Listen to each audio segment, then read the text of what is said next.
ಅಂತರದಲ್ಲಿ ತಗೊಳಕ್ಕಾಗತ್ತಾ? ಪ್ರೀತಿ ವಿಶ್ವಾಸದಲ್ಲಿ ತಗೋಬೇಕು. ಸರ್, ಈಗ ನಿಮಗೆ ಇಂಡಿಯಾ ನಾಯಕರಿಂದ ಕಾಲ್ ಬಂದಿದೆ ಸರ್, ಡೆಲ್ಲಿಗೆ ಯಾವಾಗ ಹೋಗ್ತೀವಿ? ಇಲ್ಲ, ನಾಳೆ ದಿನ NDA ಸಭೆ ಕರೆದಿದ್ದಾರೆ. ಬಹುಶಃ ಎಲ್ಲ NDA ಪಾರ್ಟ್ನರ್ಗಳ ಸಭೆ ಕರೆದಿದ್ದಾರೆ, ನಾಳೆ ಹೋಗ್ತಾರೆ. ಸರ್, ಮೋದಿಯವರು ಏನು ಅಲೆಯನ್ನು ಸೃಷ್ಟಿಸಿದ್ರು, ಆ ಗೆಲುವು ಸಿಕ್ಕಿಲ್ಲ, ಬಿಜೆಪಿಗೆ ಬಹುಮತ ಬಂದಿಲ್ಲ, NDAಗೆ ಒಂದೊಂದು ಬಾರಿ ಕೆಲವು ನಮ್ಮ ನಿರೀಕ್ಷೆಗಳು ತಲುಪಲಿಕ್ಕೆ ಆಗೋದಿಲ್ಲ. ಈಗ ಕಳೆದ 2023 ಅಸೆಂಬ್ಲಿ ಚುನಾವಣೆಯಲ್ಲಿ ಕಾಂಗ್ರೆಸ್ದವರು ಏನು 120 ಗೆದ್ದುಬಿಡ್ತೀವಿ ಅಂತ ತಿಳ್ಕೊಂಡಿದ್ರ, 130 ಗೆಲ್ತೀವಿ ಅಂತೇಳಿ ಅವರೇ ಲೆಕ್ಕಾಚಾರ ಮಾಡಿದ್ದು 80-85 ಲೆಕ್ಕಾಚಾರ ಮಾಡಿದ್ರು. ಅವ್ರು ಬರಲಿಕ್ಕೆ ಕಾರಣ ಏನು? BJPಯ ಮತ್ತು JDSನ ಒಂದು ಪರಸ್ಪರ ನಾವು ಪೈಪೋಟಿ ಮಾಡಿದಂಥದ್ದೇನಿದೆ. ಮೊದಲನೇ ಬಾರಿಗೆ ಹಳೆ ಕರ್ನಾಟಕದ JDSನ ಒಂದು ಶಕ್ತಿ ಇದ್ದಂಥ ಜಿಲ್ಲೆಗಳಲ್ಲೂ BJP ಅಭ್ಯರ್ಥಿಗಳನ್ನು ಗೆಲ್ಲಿಸಬೇಕು ಅಂತ ಪ್ರಯತ್ನ ಪಟ್ಟರು ಕಳೆದ ಚುನಾವಣೆಯಲ್ಲಿ, ವಿಧಾನಸಭೆ ಚುನಾವಣೆಯಲ್ಲಿ. ಅದರಿಂದ ಕಾಂಗ್ರೆಸ್ಸು 136 ಗೆದ್ದರೆ ಹೊರತು ಅವರ ಸ್ವಂತ ಶಕ್ತಿ ಮೇಲೆ 136 ಗೆದ್ದಿದ್ದಲ್ಲ. ಅವರು BJP JDSನ ಹೊಂದಾಣಿಕೆ ಇವತ್ತು ಕಳೆದ ವಿಧಾನಸಭೆ ಚುನಾವಣೆಯಲ್ಲಿ ಆಗಿದ್ದರೆ ಇವತ್ತು ಅವರೆಲ್ಲ ಅಧಿಕಾರದಲ್ಲಿರೋರು.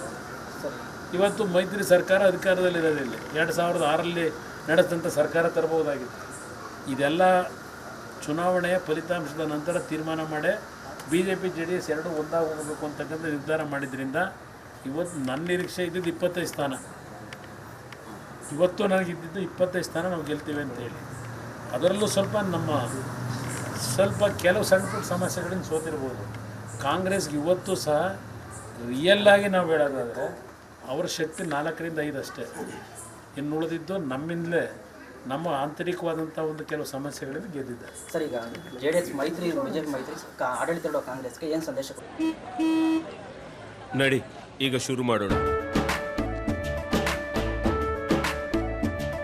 ಕೇಸರಿಯಿಂದ ಮನೋಲ್ಲಾಸ ಮನಸ್ಸು ಮತ್ತೇರಿ ಕುಣಿದಾಡಿದೆ ನೋಡು, ಮನಸ್ಸು ಮತ್ತೇರಿ ಕುಣಿದಾಡಿದೆ ನೋಡು.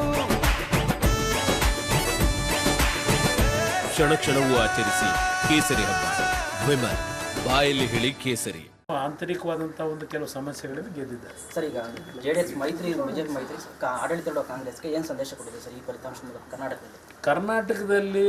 ಇವರ ಗ್ಯಾರಂಟಿಗಳನ್ನು ಜನ ಮೆಚ್ಚಿಲ್ಲ.